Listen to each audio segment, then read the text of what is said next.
Ora bem, muito bom dia a todos. Obrigada a todos os que estão nesta sessão desta reunião presencial tão sui generis. E esta sessão é dedicada à inteligência artificial, ciência de dados e realidade virtual. Temos uma série de oradores que depois já irei apresentar, mas ia começar por dar a palavra aos alunos de um projeto de Ciência Viva, neste caso do Colégio de Santa Maria, ao Pedro Sousa Dalto, ao Martim Felipe e ao Rodrigo Ruivo. Obrigada.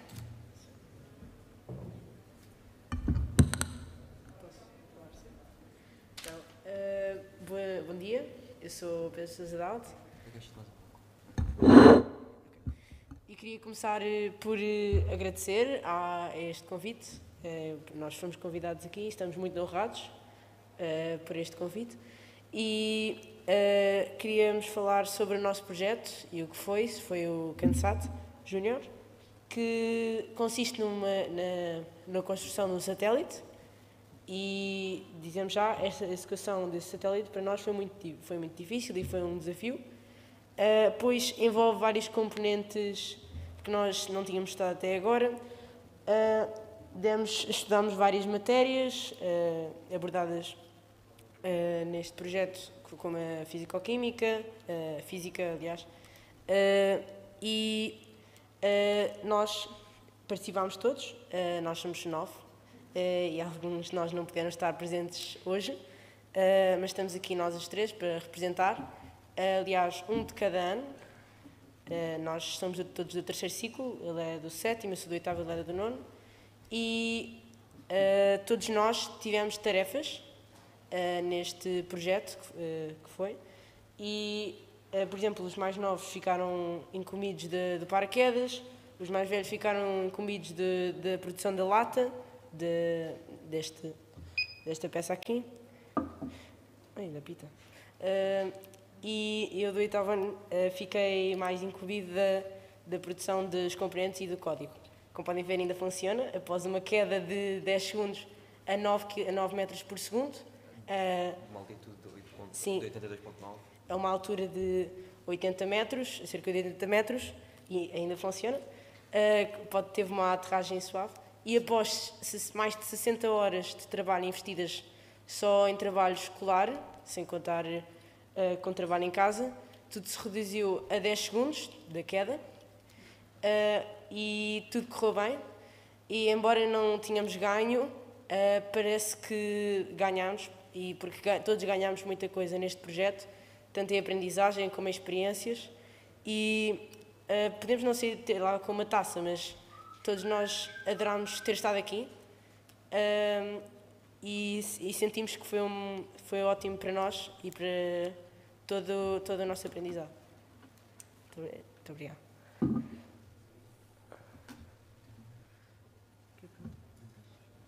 Há alguém que quer fazer alguma pergunta?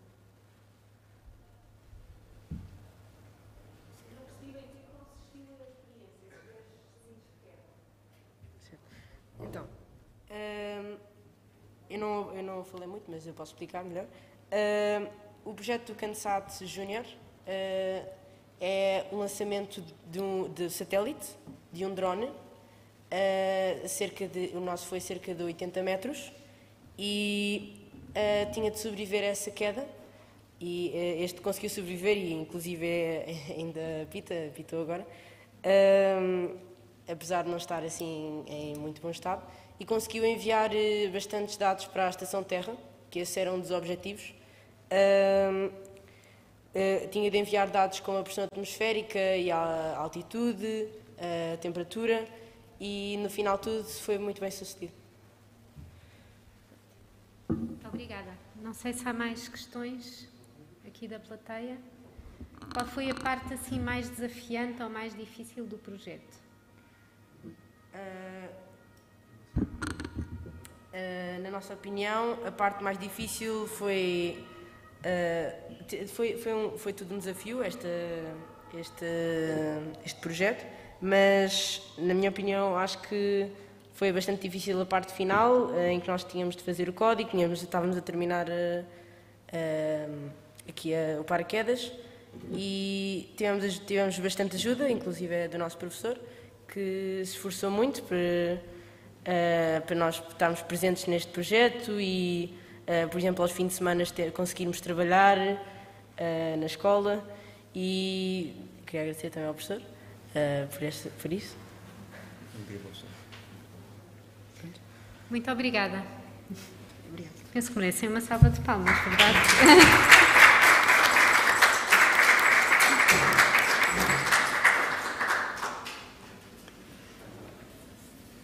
Obrigada. Vamos então prosseguir. Eu pedi ao primeiro orador para se aproximar e ir colocando os slides enquanto eu vou fazendo a apresentação.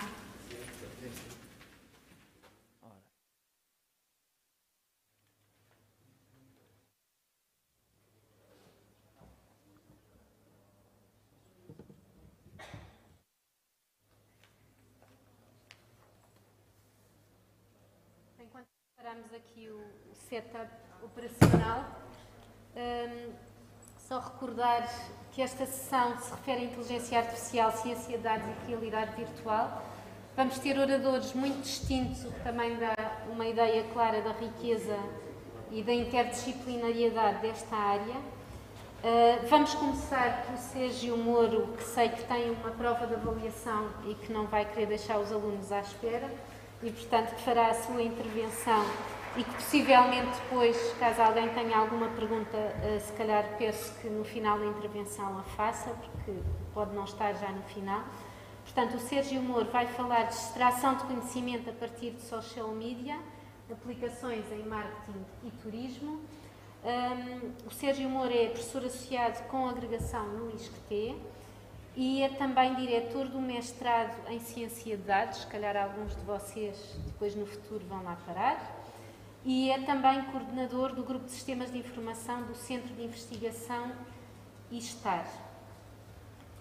Okay. Obrigada. Nós vamos fazer pequenas intervenções, portanto, eventualmente eu vou fazer um sinal ou dizer qualquer coisa quando chegar o tempo. Está bem. E depois fazer algumas perguntas rápidas. Obrigada.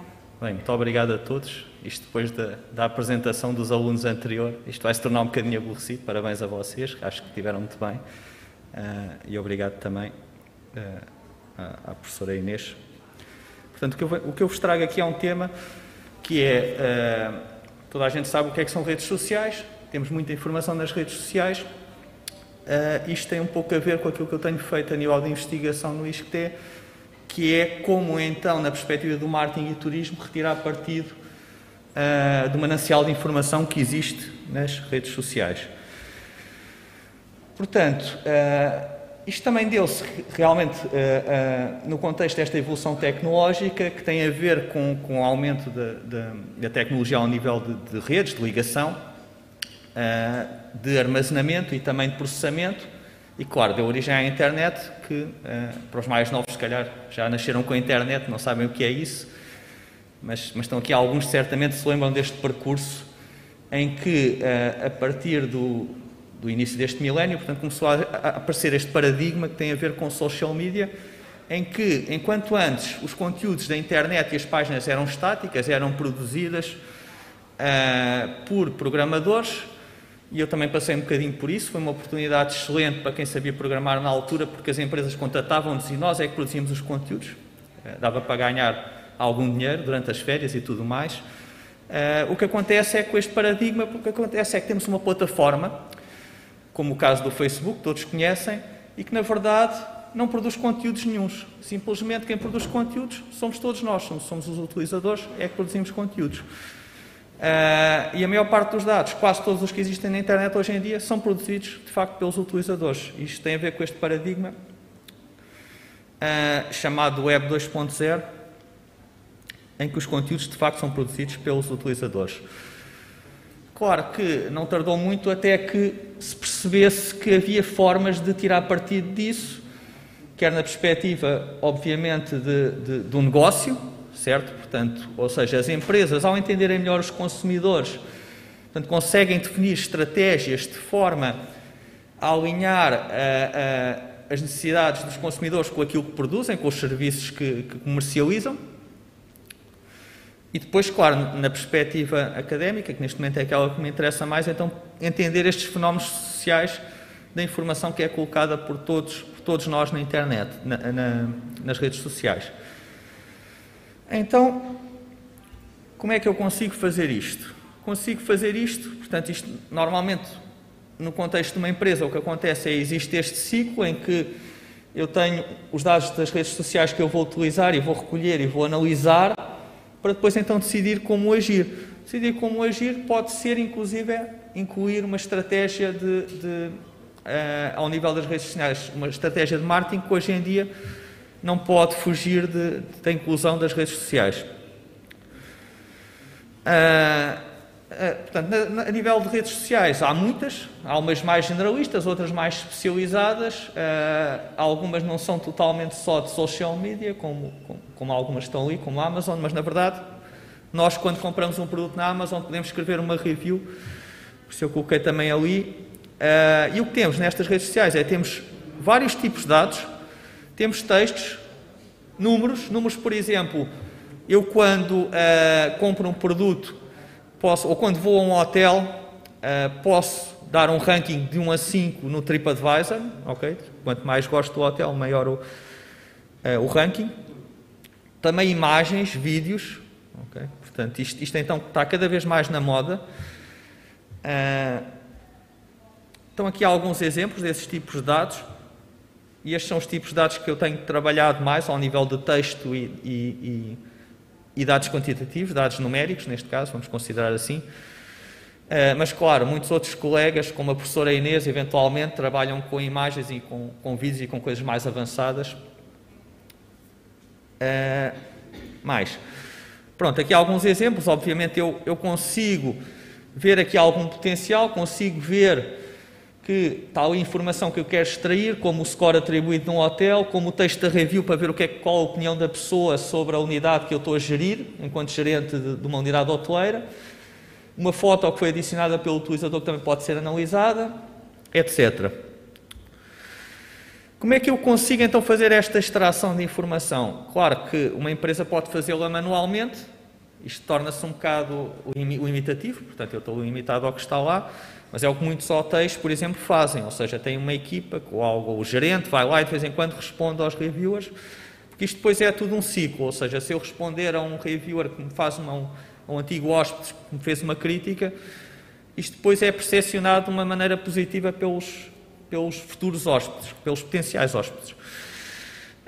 Pode também ser extraído através de interfaces, okay? Não vou entrar aqui em detalhes técnicos, mas a forma de ir buscar é a forma de ir buscar informação através, digamos, de portas que estão disponíveis para eu obter essa informação, como, por exemplo, comentários que fazem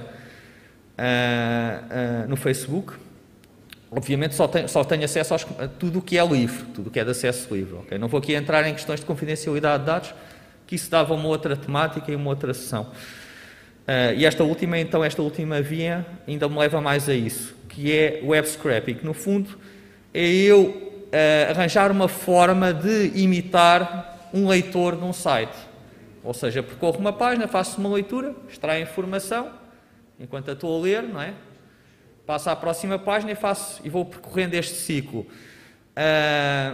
Naturalmente, quem faz isso é o programa e faz muito mais rapidamente do que nós.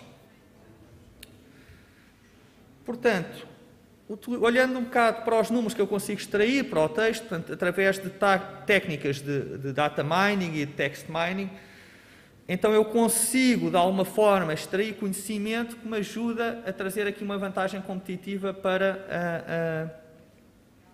para o meu negócio, neste caso. Eu trago aqui 2 casos, eu não vou ter tempo de entrar em detalhe, porque já sei que não falta muito tempo, peço desculpa por isso, mas vou só passar brevemente para vocês perceberem o que é que a gente consegue fazer e também em contexto de investigação. Neste contexto, basicamente havia aqui uma empresa de telemóveis que lançava, este é um contexto muito aplicado em marketing, temos uma empresa à escala mundial, neste caso é a Samsung, que lançou um produto novo. E o que é que nós queríamos perceber? De que forma é que este produto a nível da perspectiva do marketing, é que as campanhas, no fundo, são feitas para cada uma das realidades culturais diferentes.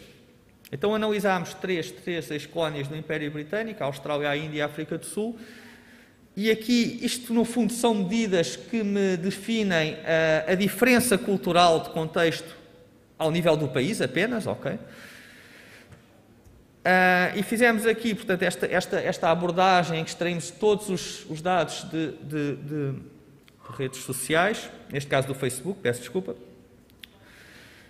tal como os likes, lá está, dados quantitativos, os números de likes, os followers, também os comentários que as pessoas faziam a cada mensagem que era colocada pela marca no Facebook. Também fizemos aqui uma pré-análise para ver um bocadinho as publicações que eram feitas pelas marcas, e isto deu-nos logo uma sensação de que realmente as empresas... Certo, peço desculpa. Da forma como as empresas realmente se posicionam, neste caso no Facebook, e vimos, por exemplo, na Índia, fazem muito uma coisa que se chama o Celebrity Endorsement, ou seja, apostam muito nas celebridades, ou seja, no fundo, tudo para dizer que uma empresa à escala global utiliza de forma diferente, ou seja, comercializa o mesmo produto, mas comunica-o de forma diferente aos diferentes públicos.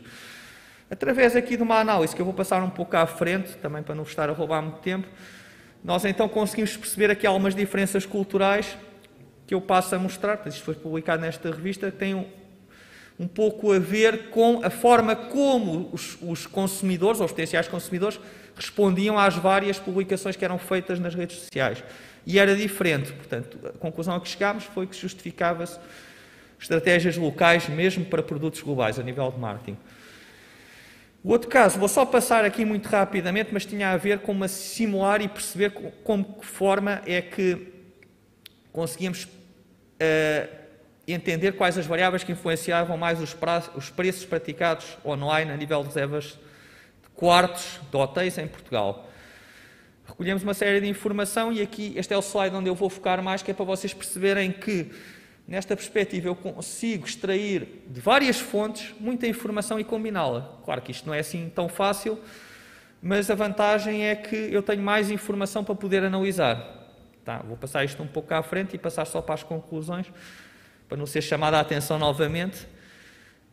A nível de recomendações, então, há aqui vários problemas que eu acho que é importante refletir, é as redes sociais. Portanto, eu quando escolho uma rede social para resolver um problema, tenho que escolher bem essa rede social. Okay? De que forma vou recolher os dados? Tal como eu vos expliquei há bocado, pode ser manual, pode ser automática. Como é que eu vou, digamos, preparar estes dados para poderem ser analisados e que técnicas é que eu vou usar e avaliar os seus resultados? Hoje em dia, pronto, obviamente estão a ser desenvolvidos muitos algoritmos, muitos pacotes de programas novos que nos permitem resolver problemas.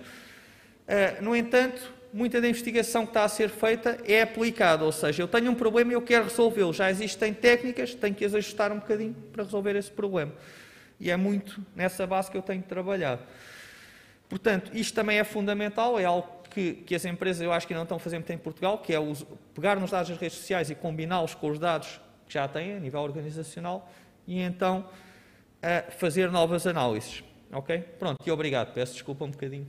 Os 2 minutos extra, para além dos 2 minutos. Falei inicialmente, o Sérgio terá que sair mais cedo. Não sei se alguém quer colocar alguma questão importante. Força. Eu gostava de saber, se é uma pergunta mais técnica, mas que modelo ou técnica que utilizou para fazer a análise de sentimentos? Não, aquele trabalho foi feito com topic modeling, foi feito com análise de tópicos. Não foi análise de sentimentos, foi só preliminar. Está bem, foi só para termos umas ideias. Está a falar deste aqui. Este, não é? Sim, temos aqui uma análise de sentimentos, mas esta análise de sentimentos foi só para nos ajudar a caracterizar os tópicos. Aqui o principal foco foi perceber se havia aqui manchinhas, ou seja, digamos, se este tópico 1 era mais focado, por exemplo, nos acessórios do telemóvel e no tamanho, o outro tópico, ou seja, para perceber se havia aqui uma compartimentação dos vários fãs da marca, neste caso. E foi através de keywords, de texto? Foi através de keywords, sim. Foi através de keywords, sim. Portanto, cada keyword, havia keywords relacionadas com cada um daquelas dimensões, com appeal, com interest, com need, com value. Ok, isto foi feito com mais colegas. Obrigado, peço desculpa. Obrigada, Sérgio. Ia Ok. pedir então agora à próxima oradora, que é a Saba, Só tenho que tirar isto. para ir preparando os slides. A Saba Abdul Ghani é atualmente coordenadora do Comprehensive Health Biobank. A Saba vai fazer a sua apresentação em inglês, mas depois está aberta a questões em português. Portanto, a Sara já está em Portugal há 3 anos e tem um percurso muito internacional. Portanto, fez a sua primeira, a sua formação inicialmente no Queen Mary em Londres, no Reino Unido. A seguir teve uma prestigiada Marie Curie Fellowship e foi até à Suécia. Entretanto, veio para Portugal, onde esteve no IMM e atualmente está no CEDOC e vai-nos falar sobre a implementação do Chain Biobank na Nova Medical School. Obrigada. Today I'll be talking about a theme that is very important, especially during the pandemic times, which is the implementation of biobanks and their role in biomedical research. So for those who are not very familiar with the concept of biobanking, it's basically an instrumental infrastructure, very important for biomedical and epidemiological research. It's one of the main driving forces and of success for precision medicine, which is a new concept of patient-focused treatment path, which leads to scientific breakthroughs and new therapies. Biobanks are not a static project in the sense that we are continuously collecting biospecimens and their associated clinical data, and therefore we use them for current research projects as well as future research projects. The real value of any biobank really lies in the quality of the biospecimens and their associated clinical data that we collect. And since that we house this huge collection of biospecimens and data, we are very interdisciplinary in nature because we combine business, science, and technology fronts in one infrastructure. So we collect biospecimens and data during diagnostic or surgical procedures. We collect them through campaigns run by biobanks, and they can be collected from both healthy individuals and those who suffer from a disease condition. So as you can see, the last 2 decades have seen a huge rise in the creation of biobanks all over the world, but principally in Europe. And this actually has been shown in a huge increase in publications based on a study that was done in March last year, where there was a 4-fold increase in the publications between 2015 and current day, which only highlights the central role of biobanks in research. So what are the functions and main responsibilities of any biobank? Well, as I said, we collect biospecimens, high-quality biospecimens, as well as their clinical data. We apply anonymization or coding, if you like, to protect the privacy of the participants and in line with the GDPR, European GDPR, which is the General Data Protection Regulation. And as we do this, we are considered the legal custodian of these samples. So we can provide a fast-tracked access to researchers who want to have specimens from a particular disease or diagnostic to carry out their research. And we do this within an ethical and legal framework. So just to go quickly, there are many types of biobanks, but the 2 main ones are population-based biobanks or disease-oriented biobanks. Like our biobank at CEDOC is a disease-oriented biobank. The population ones are those who collect samples and data from healthy people. And they are like the UK Biobank, which is very famous. And disease-oriented are specialized biobanks, for example, for cancer research or for cardiology research and so on. Our biobank, which is the Comprehensive Health Biobank, is powered and financed by the Comprehensive Health Research Center based at Nova Medical School. It has good relationships and partnerships with Innova4Health, another research unit at SADOC, Nova Medical School, as well as our partners at the Institute of Health and Tropical Medicine, the Biotropical Resources, and we are also part of the Biobanking network in Portugal, Biobanking.pt. Another project I would like to highlight is the RABBIT project run by the European Institute of Innovation and Technology. And this project is very important because it puts together companies, industry, such as machine learning or big data companies that require to have access to patient data in order to produce therapies and solutions. So our mission and vision is very clear. The vision is to be a national reference point for the advancement of biomedical research, especially in the chronic disease field. And our mission is to provide supporting pillar for researchers in this field in order for them to produce therapeutic strategies with significant impact on public health. We are obviously approved by the NMS Ethics Committee and authorized by the Portuguese National Commission for Data Protection. So what makes CHAIN is very unique is the nature of the research that is carried out at SADOC. In that we have the CHRC, which is specialized in health promotion, health innovation, health policies, and at the same time we have the Innova4Health that specializes in neurological, vision disorders, cardiology, and cancer research. And we have a huge asset is that we house the Epirheumatologia collection, which is a population-based cohort representative of the Portuguese population, where we collected over 35,000 samples over a period of 3 years. So our objectives, again, is to collect a wide range of these biospecimens along with their associated clinical data in the field of chronic disease, manage the collections that we already have, maintain and optimize a quality management system, and to ensure the highest possible quality control and assurance.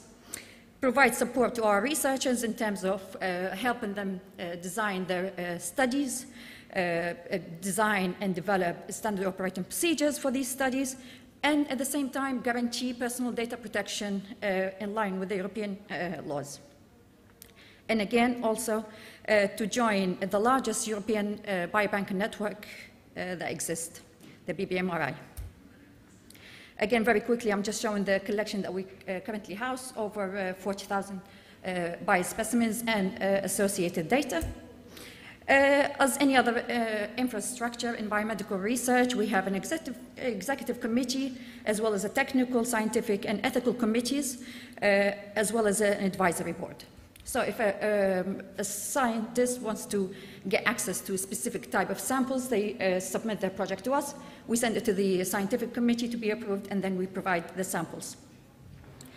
We manage our data in a cloud-based system called the Cloud LIMS. This cloud-based system is on European soil, so it's compliance with the GDPR, European GDPR, and it helps us to keep track of all the samples that we store. If we have released samples to scientists, their custody chain, and with the highest possible security. So just to remind you that for any biobank to be successful all over the world, we have to be in compliance with a few preconditions. These are the availability of sufficient high-quality samples alongside their clinical data, as well as informed consent from all the participants. We have sustainable source of funding that allows us to perform these functions, strong governance, public approval and support, because without the public we can't have any samples. And we do all of this within a framework to make sharing very easy within the national perspective as well as the European one.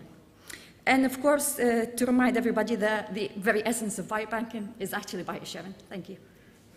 Thank you, Saba. So we are open for short questions. So I have one out of curiosity. Why do you have so many biobanks in Europe and not all over the world?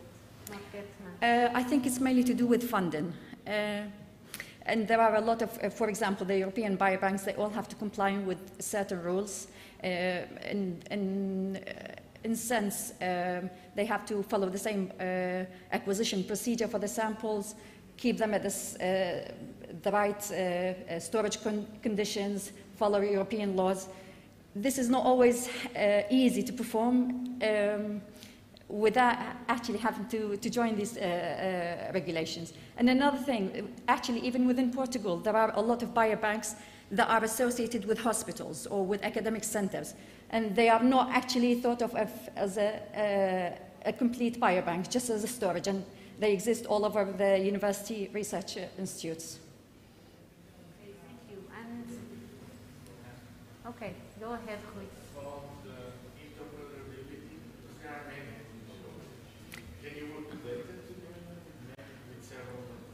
Okay, so during the pandemic, this has actually highlighted the role of biobanks because, for example, the biobanking and bioabsorptory network in Europe, the BBMRI, has made available a directory of all the available data and samples of COVID-19 for research institutes within Europe, the participating research institutes and biobanks within Europe, to share and exchange samples and data. Unfortunately, Portugal is still not part of this network, but we are working towards it. And this obviously makes things a lot easier, but there are still a lot of restrictions in data sharing across borders, even within the European Union. Thank you very much, Saba. So the next speaker, o próximo orador é o Rui Prada, do INESC-ID, que vai falar de jogos para educação de qualidade. O Rui Prada é professor associado no Instituto Superior Técnico de Lisboa e é investigador no INESC-ID no grupo de inteligência artificial para as pessoas e para a sociedade. Tem um passado extenso em relação à educação para jogos com inteligência artificial, portanto foi um dos criadores do curso de Desenho e Desenvolvimento de Jogos e da especialização em jogos no mestrado de Engenharia Informática de Computadores do Instituto Superior Técnico, e o seu trabalho de investigação também anda à volta destes temas de agentes socialmente inteligentes, computação afetiva, interação pessoa-máquina, e tem também é autor de um livro chamado Design e Desenvolvimento de Jogos. Obrigada, Rui. Okay. Obrigado, Inês. Hoje vou-vos falar aqui um pouco do uso de jogos na educação. Começo por discutir porque é que jogos podem ser uma boa ferramenta para a educação e depois vou apresentar 3 exemplos, 3 projetos concretos. Um primeiro que já está pronto, está disponível, depois vão ver no website.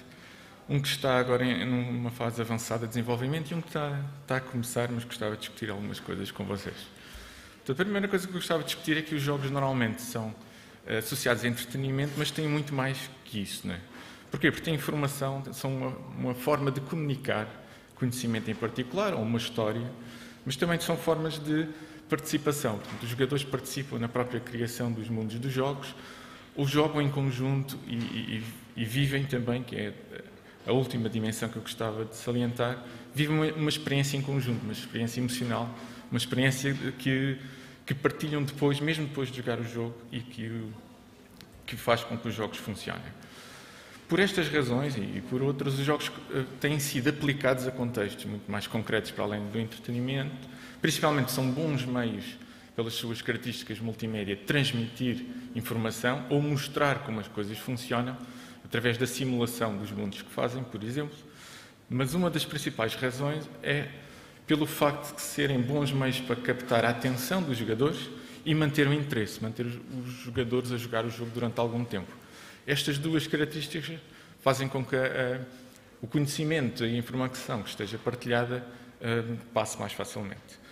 Mas, em particular, o que eu gosto de salientar, normalmente, para a educação, tem a ver com o que o jogo permite em termos de prática, porque o jogador tem de ser ativo, tem de fazer coisas no jogo, mudar o estado, tomar decisões, e com isso pode explorar, pode fazer muita coisa que não consegue fazer no mundo real, e salientar esta última parte, que é o erro.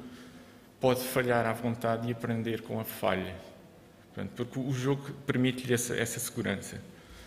Por último, muito pela estratégia também de captação da atenção, a vivência emocional pessoal normalmente é muito forte e faz com que a retenção de conhecimento também seja forte.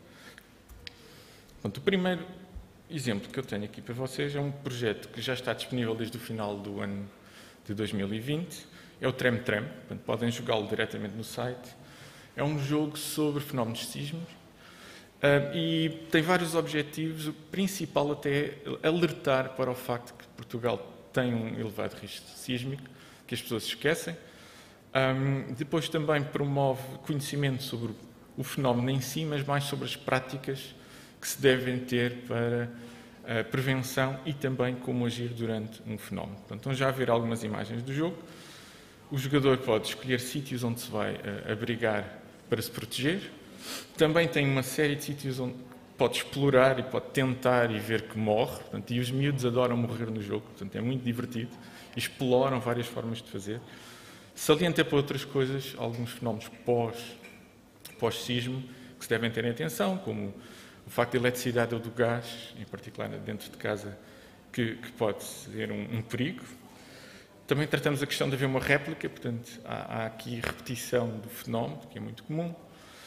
Isto é usado também para salientar o kit que se deve preparar e para ser usado como uma ferramenta para discutir o assunto e introduzir o assunto numa escola, em aula, em contexto de aula. Também pretendemos que as crianças depois falem do assunto em casa.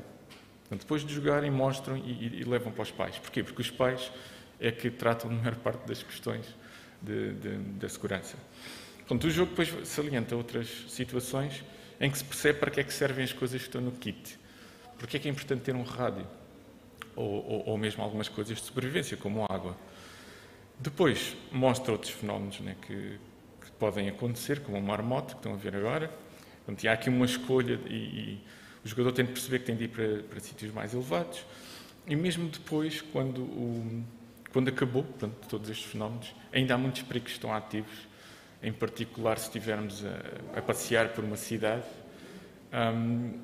como já vai aparecer a seguir, portanto, não evitar buracos, ter cuidado que os prédios podem ruir, etc. Portanto, através do jogo, o jogador pode experimentar estas situações, adquirir algum conhecimento e depois pode discutir em sala de aula ou com os pais.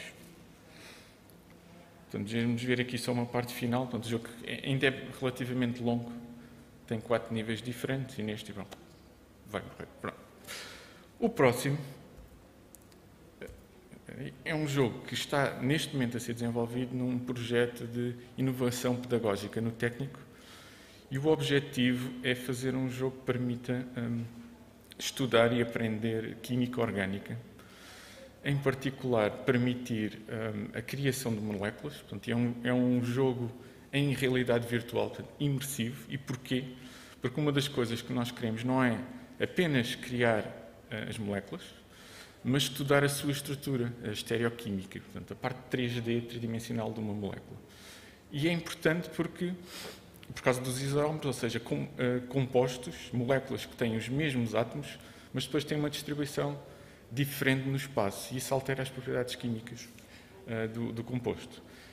E é preciso perceber, e as ferramentas normais que os alunos têm são 2D, portanto, têm de desenhar em papel, e nós aqui damos a possibilidade de explorar, virar a molécula e depois serem desafiados com tarefas relacionadas com isso. Portanto, pedir-lhes para criar moléculas em espelho, que é uma das coisas que eles têm de perceber bem,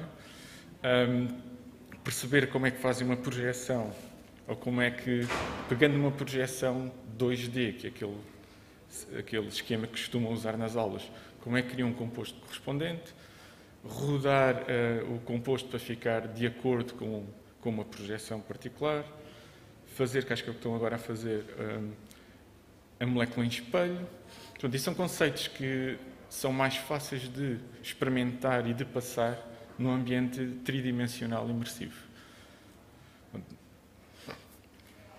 O jogo vai ser usado na disciplina de Química Orgânica para o ano.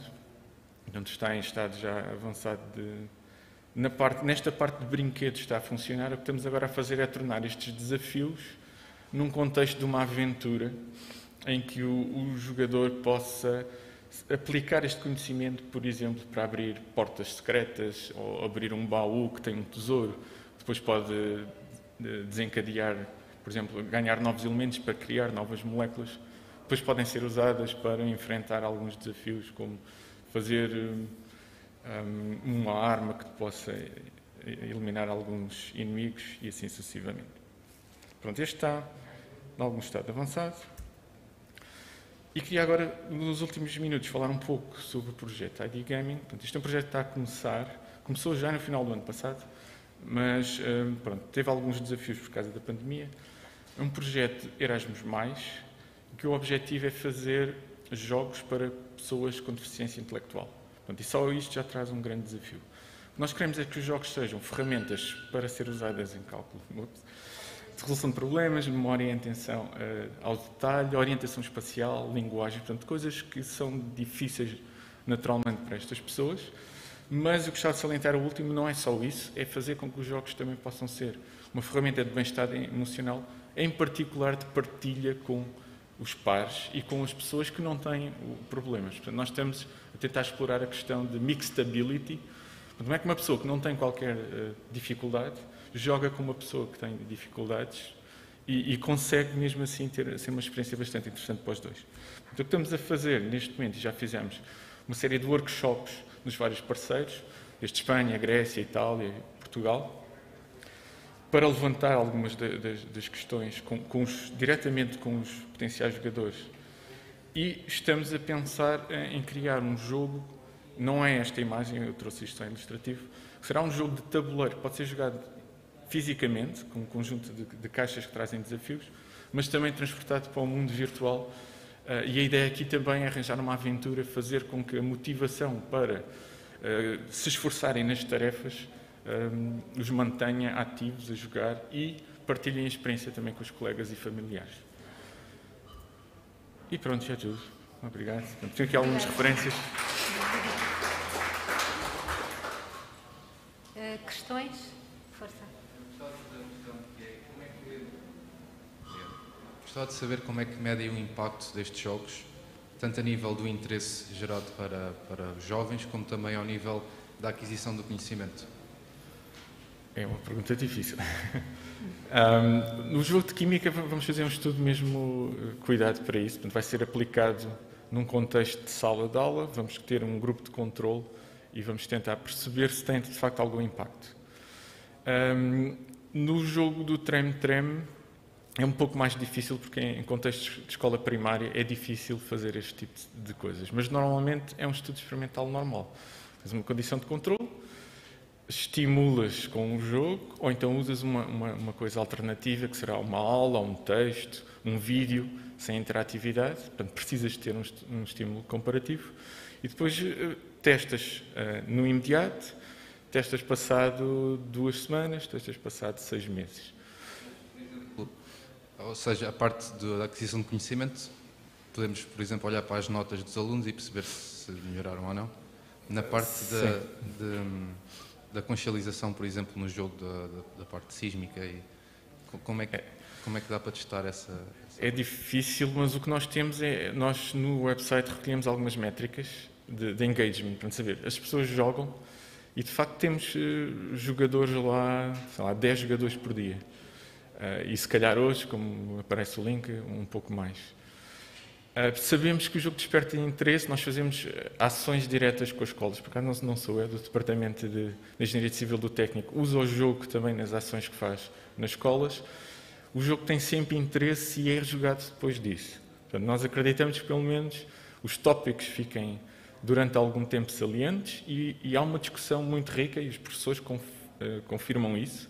Portanto, depois de jogarem um jogo, funciona melhor a discussão do que quando eles simplesmente têm uma aula ou veem. Portanto, isso não é quantitativo, é mais qualitativo e temos já deste jogo alguma experiência. Mas não é fácil de garantir. Eu percebo a questão, mas não tenho uma resposta fácil. Tenta-se fazer o mesmo que se faz com com um estudo experimental científico. É um pouco mais complicado, tem pessoas, se mete crianças, tens montes de complicações com a escola, etc. Mas...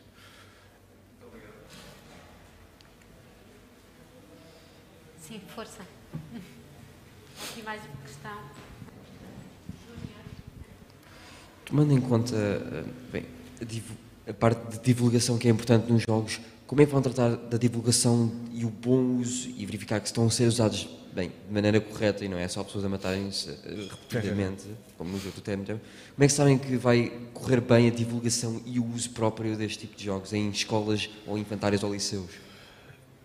O jogo à partida tem os requisitos de garantir que não há usos incorretos. Agora, eu sei que há muita criatividade nas crianças e conseguem. É estar atento, por exemplo, no caso do Trem, um jogo que se fica disponível online, é estares atento ao uso que é feito. E os jogos comerciais fazem o mesmo, portanto, observar o comportamento dos jogadores. Num jogo, por exemplo, que é mais controlado no caso do técnico, numa disciplina do técnico, em que é controlado pelos professores, vamos ter um laboratório específico de realidade virtual onde pode ser usado o jogo, portanto aí temos muito controle. De qualquer maneira, é sempre estar atento ao que é que os jogadores fazem, analisar, corrigir. Não é um trabalho que acaba quando o jogo está desenvolvido. Não. Já agora, no último, no ID Gaming, aquilo será para ser usado nas sessões de terapia que eles têm regularmente e aí também há um controle. Vamos tentar que seja usado depois em casa, facilitar um pouco, mas aí há que ter mais cuidados aí. Ok. Muito obrigado. Obrigada, Rui. Ia chamar agora Ficaríamos mais tempo, se pudéssemos, mas... Ia chamar agora o Bruno Jardim, que vai falar sobre o papel da ciência de dados na monitorização da região demarcada do Douro, do caso de estudo da utilização de dashboards dinâmicos no IVDP. O Bruno Jardim é Data Scientist na nova Cidade Urban Analytics Lab. É professor de Business Intelligence e Text Mining na nova Information Management School. E atualmente tem várias atividades também letivas, também para o exterior, relacionado com a sua especialidade. Obrigada. Olá a todos. Eu hoje trago aqui o projeto IVDP Data Mais. É um projeto que une o Instituto de Vinhos do Douro e do Porto, o IVDP, e a nova Information Management School, a nova IMS, e que tem o objetivo da aplicação da ciência dos dados nos processos de produção de vinho e de vinha na região demarcada do Douro. A região demarcada do Douro é a região demarcada mais antiga do mundo, tendo tido início em 1756. Situa-se no nordeste de Portugal, na zona da bacia hidrográfica do Douro, sendo uma região que tem características muito particulares a nível de clima e também a nível museológico, foi considerada em 2001 como Património Mundial da Humanidade. E também compreende duas denominações de origem, dois produtos de denominação de origem, que é o vinho do Porto e o vinho do Douro. Ora, o IVDP é um instituto que gera os processos que decorrem em relação aos vinhos na região demarcada do Douro e, como tal, traçou 8 áreas de atuação que são importantes para perceber como é que a região demarcada do Douro pode ser gerida da melhor maneira. Algumas delas são, por exemplo, a parte da produção do vinho, da uva, a autorização de produção, a gestão dos vinhos, o trânsito dos vinhos, as certificações e os mercados, por exemplo. Para fazer face a estes vários pontos que eu referi agora, o IVDP desafiou a nova IMS a implementar a ciência dos dados nos processos anteriores e, como tal, isto seria feito a nível de processos descritivos, de predição e de prescrição. Todos estes processos estão a ser desenvolvidos neste momento, no entanto, para esta apresentação vamos focar-nos na parte da descrição, nomeadamente no caso de estudo, a implementação de dashboards dinâmicos no IVDP.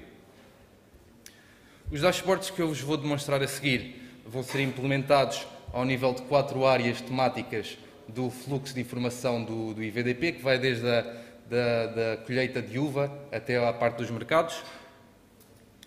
Eu ia começar com o primeiro conjunto de dashboards, que está relacionado com a área temática da recolha e entrega de uva. A recolha e entrega de uva tem a ver com a quantidade de uva que é colhida por um viticultor, a pessoa que cria a uva, e que é entregue num centro de vinificação, que é onde depois a uva é tornada em vinho.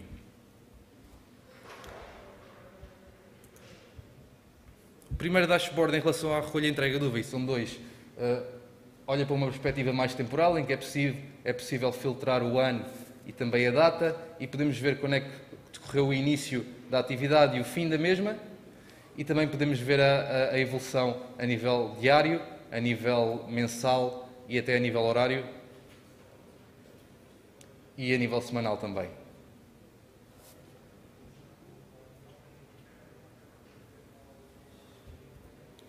O segundo dashboard apresenta a mesma informação sobre a recolha e entrega de uva, mas numa perspectiva mais espacial. Ou seja, podemos ver a origem da uva, o destino da uva em termos de centro de vinificação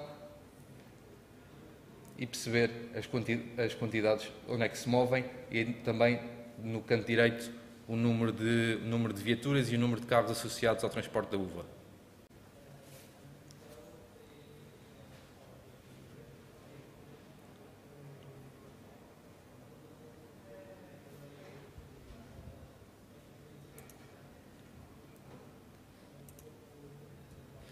A segunda área temática para a qual vamos olhar prende-se com a declaração de colheita e produção. Esta área temática permite comparar a quantidade que é declarada como sendo produzida e depois realmente quanto é que acaba por ser produzido para cada tipologia de produto.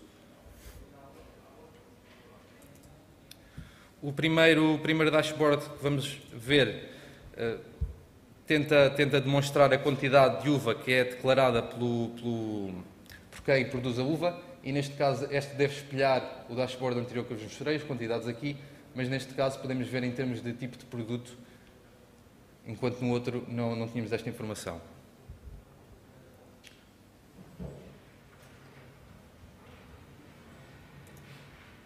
O segundo dashboard já olha para a quantidade que é...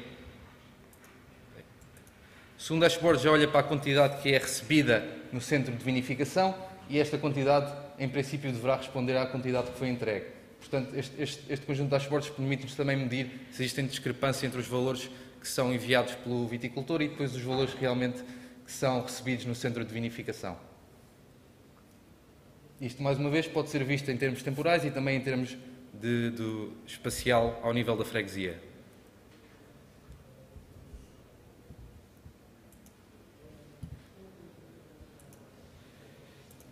E o terceiro dashboard da declaração de colheita e produção já se prende com a parte da produção, e aqui podemos ver quais produtos que entraram para ser produzidos e qual foi o resultado em termos de vinho.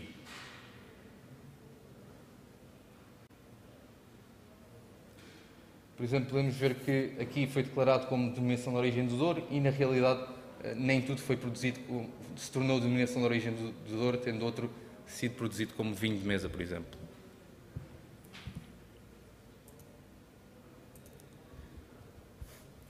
A terceira área temática do fluxo de informação prende-se com a certificação dos vinhos. Isto aqui engloba, sobretudo, análises de laboratório, mas também análises sensoriais, e as análises sensoriais têm a ver com prova dos vinhos.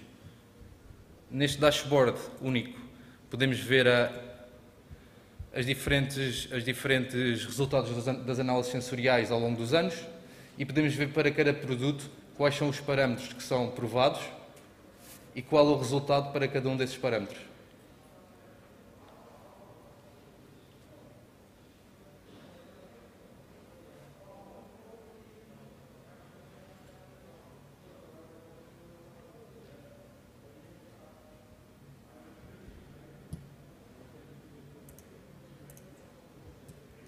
Por fim, a quarta e última área temática para a qual vamos olhar prende-se com os mercados. Isto tem a ver com o volume de negócio para os diferentes países que compram os vinhos da região demarcada do Douro.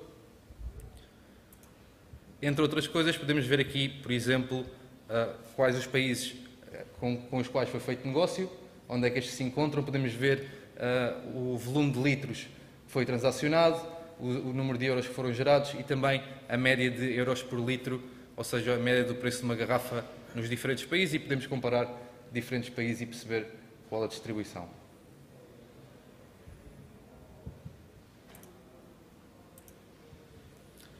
E pronto, chegamos ao fim da apresentação. Muito obrigado. Obrigada, Bruno. Questões, por favor, aqui à frente. Boa tarde, obrigado. Mencionou no início que mostrou a parte descritiva e que faziam também análise preditiva e prescritiva. Consegue dar alguns exemplos de como fazem essa análise ou se utilizam esta dashboard? Só para ter uma noção de que tipo de predição e prescrição é que fizeram. Obrigado. Aqui, em termos de prescrição, vai depender daquilo que é gerado através da descrição e da predição, ou seja, vai ser o resultado das outras duas. Essa parte ainda não está necessariamente a ser implementada e vai depender das outras duas. Em termos de predição, exemplos daquilo que está a ser feito tem a ver com a predição do número de uvas que será produzida no ano em específico, tentar perceber isso. Tentar perceber também quais são os parâmetros de laboratório que levam à aprovação ou à reprovação da certificação do vinho. Dentro dessas vertentes, o trabalho está a ser desenvolvido. Obrigado. Mais questões? Bruno, uma questão muito prática. Qual o impacto do projeto a nível prático mesmo e de quem está do outro lado, a nível da região marcada do Douro? O objetivo do projeto é, sobretudo, aumentar a partilha de conhecimento entre os vários agentes económicos da região de Marcada do Douro. Isto é feito através do exemplo dos dashboards, através do apoio na tomada de decisão, mas também através depois das outras vertentes, como a predição, que vai permitir identificar, entre outras coisas, locais homogéneos em que podem ser feitas intervenções legais ou outro tipo de intervenções que permitam alavancar a sustentabilidade e também a produtividade da região de Marcada do Douro. E depois também ao lado da proteção e da defesa das denominações de origem, que pode ser analisado através destas perspectivas. Muito obrigada. Obrigado. Obrigada, Bruno. Ia passar a palavra à Silvia Araújo.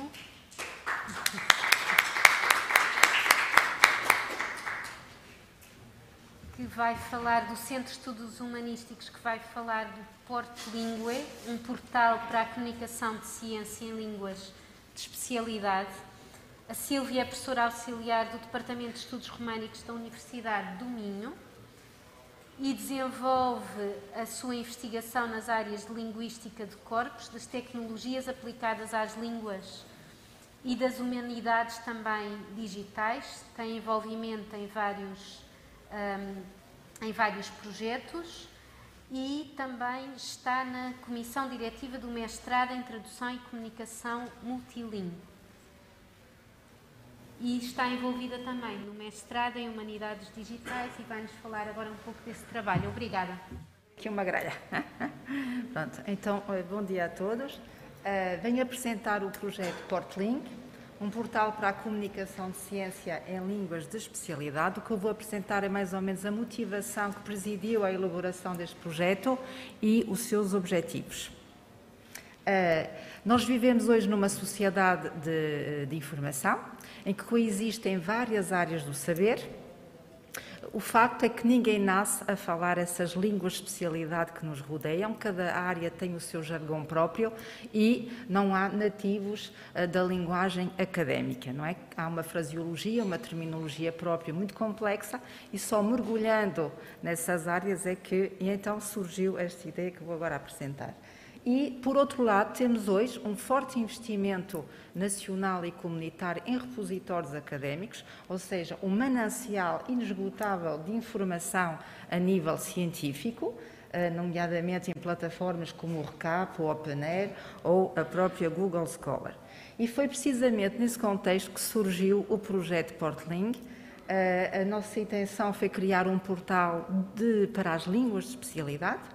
E estamos então recorrendo a técnicas de machine learning e de processamento de linguagem a tentar criar um motor de pesquisa bilingue, que encontramos ali, em que vamos procurar artigos numa e noutra língua para depois termos equivalentes de tradução sem ter textos traduzidos, recorrendo a textos monolingues. E a nossa ideia foi depois acrescentar a esses artigos científicos que vamos buscar aos repositórios também recursos multimodais de comunicação de ciência de forma criativa. E esta dimensão criativa ganhou uma força tal no projeto que até optámos por batizar o nosso portal de Ciência com Arte. Então, aqui temos o design, muito parecido com o nosso Google, para ser muito intuitivo para o utilizador. Ele terá que inserir apenas um termo naquela caixinha e depois, neste momento só temos duas línguas, a língua portuguesa e a língua inglesa, mas no futuro será integrar outras línguas. Se eu puser, por exemplo, o termo nutrição, vai-me aparecer aqui duas coisas. Vou buscar, de um lado, os artigos científicos em português com a palavra nutrição e, por outro lado, artigos em inglês que falam precisamente sobre o mesmo tema, mas que não são traduções, como eu disse há pouco, estão escritos originalmente. E depois vamos ter ali aquilo que eu chamo uma barra multimodal. Vamos ir buscar conteúdos que estão relacionados com essa temática, quer a redes sociais e a plataformas, a internet, mas também a produções de alunos. Ou seja, o que eu não disse e vou repetir, estes conteúdos, a ideia é que sejam produzidos por alunos em diferentes níveis de ensino. Podemos recorrer a esses recursos recorrendo àquele botãozinho que está ali e escolhendo depois qual é a área de especialidade que eu procuro. Neste momento estou aqui a dar alguns exemplos do que podemos encontrar para a palavra nutrição. Temos aqui visualizações interativas que permitem mapear a área, por exemplo, da nutrição e permitir a um professor, numa aula, explicar rapidamente, em vez de ler artigos científicos, poder ver isto de uma maneira mais visual. Estamos a testar várias formas de visualização da informação e ver quais são as mais interessantes, estando com escolas. Isto obedece aqui a um plano complexo, que eu não vou agora explicar, nem poderia, na realidade, mas no fundo temos aqui métricas de comparabilidade que são usadas para treinar algoritmos de machine learning e permitir que o processo de recuperação da informação seja o mais eficiente possível para a pesquisa que o utilizador pretende fazer. A parte tecnológica é importante para nós neste projeto, mas interessa-nos também com este projeto a desenvolver um modelo educativo de implementação de metodologias ativas nas escolas e fazendo o quê?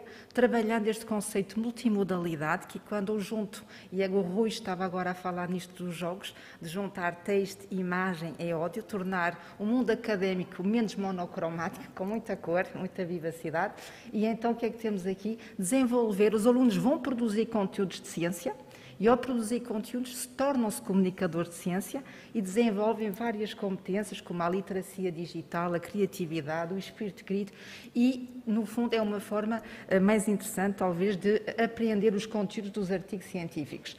Trago aqui apenas dois exemplos. Este semestre tivemos uma parceria com alunos de engenharia, alunos de humanidades e alunos de engenharia biomédica e física e trabalharam durante um semestre em conjunto e chegámos aqui com simulações, no MATLAB e coisas do género, páginas que foram criadas em português e em inglês por alunos destas duas áreas disciplinares e estes conteúdos vão estar disponíveis no repositório e temos aqui, como veem, várias questões GIFs, etc. Não é? Foi uma aventura. E trago aqui um outro exemplo. Um aluno nosso olhou para a página do Laboratório Ibérico Internacional de Nanotecnologia e percebeu que havia imagens incríveis associadas aos projetos financiados desse laboratório e, com base nessas imagens, criou um jogo de tabuleiro, precisamente, para tentar dar a conhecer o que se faz no INL, mas de uma forma mais atrativa do que estar a ler o descritivo dos projetos na web. Estamos agora também com uma visita virtual ao próprio INL, então a ideia é estimular aqui o gosto pela ciência nos mais jovens. Resumindo aqui, o nosso portling é isto, é partir de repositórios científicos, com muita informação interessantíssima, mas por vezes muito complexa para os nossos alunos, e convertê-la então numa dinâmica multimodal, que vai abranger aqui vários recursos de data visualização, mas também de criação de outputs criativos, e é precisamente isso, e só dizendo que o motor pretende ser útil a vários utilizadores, tradutores, linguistas, terminólogos, para alunos que querem aprender línguas de especialidade e para professores que queiram fomentar, então, o gosto pela ciência nas escolas. Muito obrigada pela atenção. Obrigada.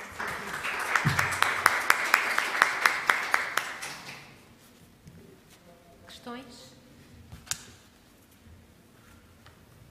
Se calhar pedia um bocadinho à Sílvia para desenvolver tudo isto que será o impacto deste projeto em termos educativos. Vimos aqui um bocadinho desta, em teoria de controle, mas qual é a expectativa mais alargada deste projeto? Em termos de impacto.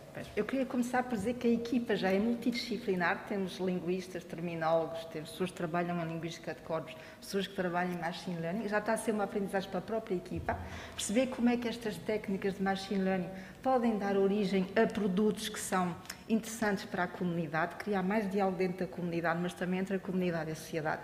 Muitas vezes o que acontece nas universidades é um bocadinho um bunker, muitas vezes não passa para o comum dos mortais, digamos assim, e levar às escolas, pôr alunos a trabalhar connosco. Muito bem, queres preparar um conteúdo connosco? A ideia é criar um kit pedagógico, estamos a trabalhar nisso, para ir diretamente às escolas, levar que ferramentas digitais vamos usar, que metodologia, que workflow de trabalho vamos usar com professores de português, de ciências, de inglês, para que no fim haja resultados visíveis para publicar no portal. Ou seja, que o conhecimento saia da sala de aulas, não fique intramuros e possa sair e orgulhar os alunos do trabalho que desenvolvem, como vimos há bocadinho estes meninos que mostraram, já poderiam publicar aqui os vossos trabalhos nesta plataforma. É isso, é tornar a ciência mais acessível e mais inclusiva a todos.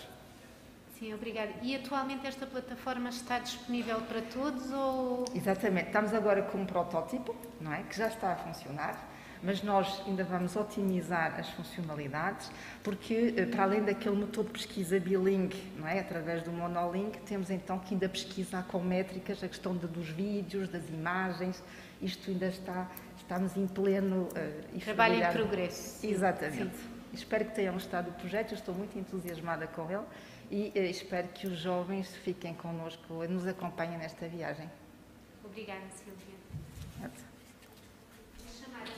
A próxima oradora é Cristina Caldeira, obrigada, que tinha uma impossibilidade, tinha exatamente a vacinação coincidente com este horário, portanto disse que ia tentar, pode ser que ainda chegue até ao fim. Eu ia pedir então ao Tiago Rodrigues, que é o orador seguinte do Instituto de Investigação do Medicamento, AIMED, creio eu, que é assim que se chama. Vai falar de Machine Learning for Next Generation Discovery Chemistry. Portanto, o Tiago Rodrigues começou o percurso em Lisboa, na Faculdade de Farmácia da Universidade de Lisboa. Mais tarde fez pós-doutoramentos no ETH Zurique, na Universidade de Cambridge e depois já de volta no IMM, e atualmente já voltou para a Faculdade de Farmácia da Universidade de Lisboa e faz investigação precisamente nesta área, para além de ser cofundador da TargTex, que desenvolve terapia inovadora para glioblastoma. Obrigada, Tiago. Muito obrigado pela introdução e também pelo convite. Eu imagino que o meu background seja um bocadinho diferente. Portanto, é estimulante tentar dar informação um bocadinho mais na área da química para uma audiência para a qual eu não estou muito habituado a falar. Nós somos um grupo de química que tenta resolver problemas relacionados com biologia e como ferramentas de investigação utilizamos principalmente síntese química e a parte de machine learning, porque tudo é muito dispendioso, principalmente em tempos atuais de falta de financiamento, e aquilo que nós queremos fazer é, de uma forma probabilística, aumentar as nossas hipóteses de sucesso. Portanto, nós usamos machine learning em principalmente 4 áreas diferentes, uma com o objetivo claro de desenvolver fármacos, outra na área da síntese química, outra mais na área da química biológica, e aqui está relacionado com a terapêutica, mas mais numa vertente académica, e outra relacionada com nanotecnologia, e estes são alguns dos tópicos que temos abordado. Hoje aquilo que eu vos vou falar é essencialmente o desenvolvimento da piperlongumina, que deu origem à tal TargTex, otimização de reações químicas e a detecção de falsos positivos em screenings biológicos. Porque tudo isto tem que começar com screening biológico, mas infelizmente a maior parte dos positivos nesses screenings são falsos positivos. Relativamente à piperlongumina, é aquela pequena estrutura, é um produto natural, já se sabia há algum tempo que tinha atividade anticancerígena, mas não se sabia o modo de ação. Então nós construímos já há algum tempo uma ferramenta de machine learning que tenta descobrir alvos terapêuticos para pequenas moléculas. Pronto, e foi isso que aconteceu. Nós correlacionámos a piperlongumina com aquele canal de cálcio que se chama TRPV2 e depois conseguimos ainda correlacionar a inibição desse canal de cálcio com a inibição da progressão de glioblastoma. Portanto, de uma forma muito resumida, tudo começou com um modelo. Depois, obviamente, tivemos que validar o modelo com ensaios bioquímicos, ensaios celulares. Foram vários os tipos de ensaios que fizemos. Tivemos ainda biologia estrutural também para entender como é que esta pequena molécula interagia com o canal de sódio. Isto é uma estrutura de raio-x. Utilizámos ainda bioinformática para perceber de que forma é que a inibição deste canal de cálcio interferia na progressão de diversos tipos de câncer, e foi aqui que correlacionámos com a GBM, o tal glioblastoma. Fizemos ensaios in vivo, histologia, tudo isto em ratinhos. Temos ainda ensaios depois em pacientes. Também desenvolvemos uma formulação para implante após a cirurgia, e foi isto que deu origem à empresa. Se tudo correr bem, no final do próximo ano vamos entrar em ensaios clínicos. Relativamente à aplicação de machine learning para a otimização de reações químicas, uma coisa que é bastante prevalente na descoberta de fármacos é a ausência de informação. Pronto, Big Data em Drug Discovery é algo que quase nunca existe. Portanto, aquilo que nós fizemos neste caso era, a partir de uma base de dados muito pequena, mas com informação muito rica, aplicar um algoritmo para a aprendizagem ativa. Ou seja, partíamos de um determinado número de reações aleatórias, construíamos um modelo inicial, fazíamos a reação, avaliávamos a reação, informávamos o algoritmo desse resultado e o algoritmo treinava-se novamente, incluindo o treino dos parâmetros. Este é um exemplo, portanto, aquela é uma reação. Nós testámos isto em 9 reações diferentes, umas apenas com variáveis numéricas, outras com variáveis numéricas e outras categóricas, porque o algoritmo, ao fim e ao cabo, é agnóstico ao tipo de transformação química e, por isso, em princípio, pode ser aplicado a qualquer caso. Ali naquele gráfico vemos as 10 reações aleatórias, do qual o algoritmo parte, e depois também uma comparação com 2 investigadores doutorados, em que vemos que o algoritmo consegue ser competitivo, pelo menos neste estudo, muito limitado, não dá para fazer estatística, obviamente, mas pelo menos os resultados são encorajadores. O algoritmo também é interpretável, nós conseguimos extrair muita informação que é importante e que nos ajuda também a modelar a nossa forma de otimizar reações com a ausência do algoritmo. E aqui é apenas uma projeção para vermos que, no espaço de procura, exatamente quais são as reações que foram otimizadas. No caso anterior, o exemplo eram pequenas moléculas, mas como vos disse, isto é agnóstico ao tipo de transformação. Portanto, em cima temos transformações químicas envolvendo açúcares e em baixo uma transformação química envolvendo uma proteína.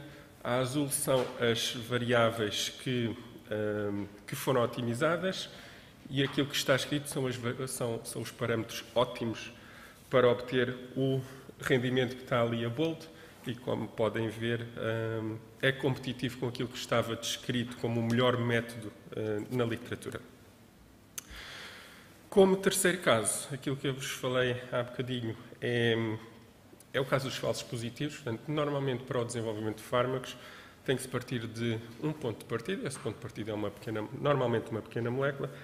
E essas pequenas moléculas encontram-se a partir de screenings primários contra um determinado alvo ou contra um determinado tipo de linha celular. O que acontece é que muitos desses resultados, o readout pode ser positivo, mas muitas vezes é um falso positivo porque as pequenas moléculas normalmente são lipofílicas, os ensaios são feitos em meio aquoso e por isso, devido à fraca solubilidade, as pequenas moléculas tendem a aglomerar e dessa aglomeração vai fazer com que, por exemplo, as proteínas adsorvam à superfície, que é o caso que está ali em cima, e ao adsorverem à superfície desnaturam. Portanto, aquilo que vai acontecer é uma inibição, mas não por interações específicas. É um caso de reconhecimento inespecífico e isso é indesejado. Outro caso são aglomerados mais pequenos e que simplesmente deslocam um dos monómeros da proteína, mas, novamente, são um tipo de reconhecimento não específico. Porquê é que isto é relevante? Porque as pequenas moléculas que agregam não têm um tipo específico, podem ter diferentes topologias. Como podem ver no gráfico, o número de pequenas moléculas que agregam e que estão confirmadas como agregadoras tem vindo a crescer anualmente. Portanto, e apesar de isto ser um fenómeno bastante ser conhecido e controlado no contexto industrial, em termos de academia não é tão o caso. E por isso construímos também uma outra ferramenta com o objetivo de, antes de fazer o screening, ou depois de fazer o screening, dizer que aquela molécula com uma determinada probabilidade vai agregar ou não. DLS é a técnica experimental que nos permite dizer se a molécula está de facto a agregar ou não. O DeepScams, como podem entender pelo nome, portanto, é uma ferramenta que utiliza uma rede neuronal. A verde estão as previsões corretas, a vermelho estão as previsões incorretas. E em baixo está também uma comparação com investigadores, mas neste caso apenas da indústria farmacêutica. Como podem ver também, os resultados são encorajadores. Não está aqui, mas a nossa ferramenta parece ser bastante competitiva com tudo aquilo que já estava descrito na literatura e também com os investigadores, tal como tinha dito. Bom, também tentámos extrair conhecimento em cada camada. Como podem ver, à medida que vamos caminhando na rede neuronal, as diferentes classes tornam-se cada vez mais bem separadas e isso é o desejável. Pronto, e como último slide, eu penso que o objetivo não era ser extremamente científico e estas são as mensagens que eu gostava que retivessem.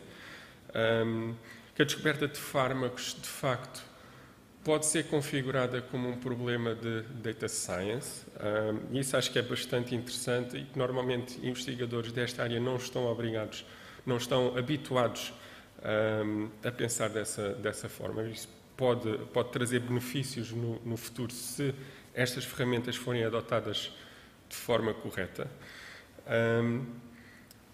Podem ser importantes se houver, obviamente, informação de qualidade, o que nem sempre é o caso. Esse é um grande problema.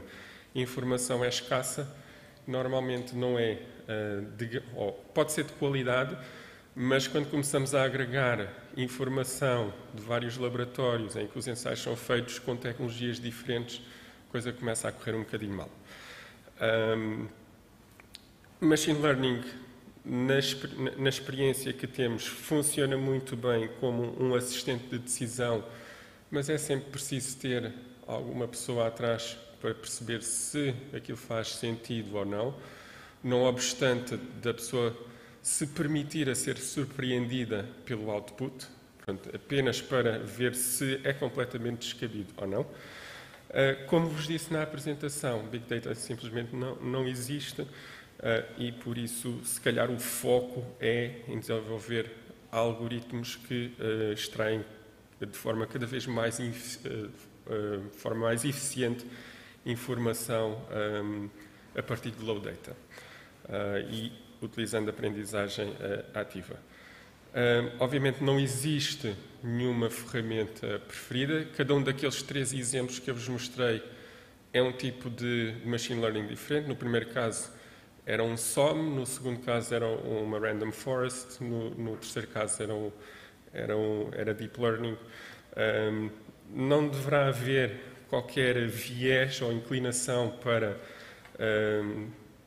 para um algoritmo ou não. Existem casos em que simplesmente uma regressão linear funciona muito bem e simplesmente por ser uma regressão linear não deve ser deixada de ser utilizada.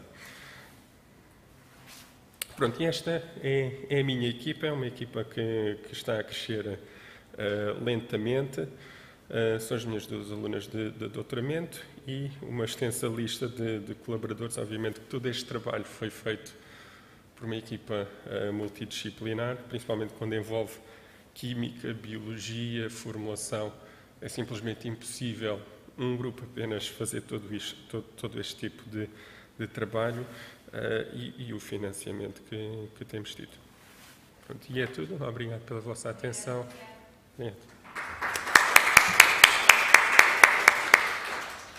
Questões? Sim, por favor.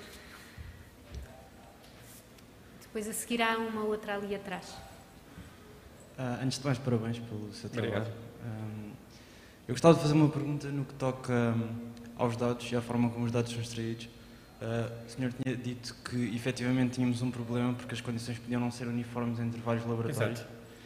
E eu gostava de saber um pouco como é que aborda isso quando está a ir buscar os dados aos diferentes laboratórios e também como é que consegue assegurar que estes dados são parecidos no que toca às análises que depois vão ser feitas em condições de teste. Pronto. Relativamente aos dados, quando se trata de dar dados quimiogenómicos, em que, no caso da correlação de estruturas de pequenas moléculas com uma determinada atividade biológica, aquilo que é feito é nós, em princípio, não teremos nenhuma inclinação para um determinado alvo. Por isso temos que recolher informação para o máximo número de alvos que estiverem disponíveis. Existem bases de dados com essa informação, mas essa informação recolhe informação de publicações e patentes. Daí, aquilo que eu disse, normalmente recolhem informação vinda de tecnologias muito diferentes. Uma mesma pequena molécula num determinado ensaio pode ser ativa, no outro ensaio pode não ser ativa. Portanto, há aqui um problema de decisão, o que é que se faz? Normalmente descarta-se essa informação porque não é uniforme. No caso de empresas farmacêuticas, isso se calhar já não se põe tanto, porque aquilo que eles fazem é recolher dados históricos, portanto, ao longo de toda a vida da empresa. Eles têm, se calhar, um screening deck de 2 ou 3 milhões de pequenas moléculas que ao longo dos anos foram testantes contra X, Y e por aí fora. E por isso, nesse sentido, conseguem assegurar um bocadinho mais a homogeneidade dos dados. Em termos académicos, é de facto um bocadinho mais complicado, até porque não temos a capacidade financeira sequer para pegar, nem que seja em 200 ou 300 moléculas, e testar contra uma bateria de alvos. Portanto, temos que nos cingir muito àquilo que está publicado. No caso da otimização de reações químicas, é muito particular, porque a reação química que eu posso querer fazer, portanto, se for uma molécula nova, Significa que, pelo menos, aquela síntese química nunca foi feita. O tipo de reação pode já ter sido feita, mas para aquela molécula em particular não foi feita. Isso significa que é necessário uma otimização. Daí a necessidade de criar os próprios datasets. E daí termos feito aquele projeto com low data. Portanto, apenas 10 reações aleatórias iniciais e tentar otimizar a partir daí. Mas é de facto muito complicado. No caso da nanotecnologia eu diria que quase impossível no momento, porque não há qualquer tipo de standardização no que diz respeito a reporte de dados. Portanto, é muito mais complicado. Posso só fazer mais uma pergunta? Sim, força. Breve. Sim. A minha pergunta é se foi considerado computação quântica para fazer algum tipo... Não.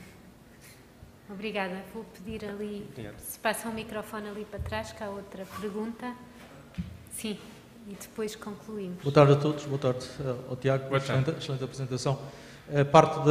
Tinha duas questões para fazer, uma parte já foi respondida, que se prendia exatamente por um lado com a recolha de dados e depois com a falta de standardização nesses dados. Exato. Como é que vocês lidam com essa situação? De facto é um problema que nós vivemos no dia-a-dia no laboratório quando pretendemos fazer alguma comparação e os dados são tantos e são muitíssimo difíceis de comparar. A minha questão, outra questão estava relacionada com exatamente com o tipo de algoritmo que vocês usam e as limitações desse algoritmo. Trabalham exclusivamente com moléculas pequenas ou já têm capacidade para trabalhar, por exemplo, com pequenos polímeros? Pronto. Limitações do algoritmo. O algoritmo simplesmente não tem em conta o erro experimental. Pronto, esse é um grande problema. Porque mesmo as experiências têm variabilidade, mesmo dentro do laboratório. Se eu tiver um aluno que faz uma experiência um dia, o aluno, entretanto, vai-se embora. Tenho outro aluno, passado 3 meses faz a mesma experiência, a experiência pode funcionar ou não funcionar e mesmo quando funciona pode dar um resultado diferente. Portanto, os algoritmos não têm em conta esse erro experimental e é uma grande limitação para a qual não existe propriamente uma solução. Relativamente à informação que utilizamos, tem sido apenas para pequenas moléculas. Portanto, aquilo que fazemos é codificar de alguma forma a estrutura da pequena molécula e correlacionar estruturas de pequenas moléculas, assumindo que se existe alguma correlação entre pequenas moléculas, então é porque eles têm alvos terapêuticos semelhantes. Pronto, às vezes também não é verdade, mas esse é o princípio da quimioinformática. Se as moléculas têm estruturas semelhantes, então têm atividades semelhantes. A forma de codificar essas pequenas moléculas pode ser estendida a outro tipo de moléculas, incluindo polímeros. Não é algo que tínhamos feito, algo que estamos a fazer é desenvolver também uma forma de codificar nanopartículas, porque são materiais compostos, não é apenas uma molécula. Portanto, estamos a tentar desenvolver uma linguagem que depois nos permite desenhar de novo, portanto, usar machine learning generativo para nanopartículas, por exemplo. Obrigado. De nada. Obrigada, Tiago. Obrigado. E terminamos assim esta sessão. Queria agradecer a todos os oradores, sobretudo os mais jovens, agradecer também à plateia, sobretudo a interação que houve e desejar um bom intervalo de almoço para todos e uma salva de palmas para terminar. Obrigada.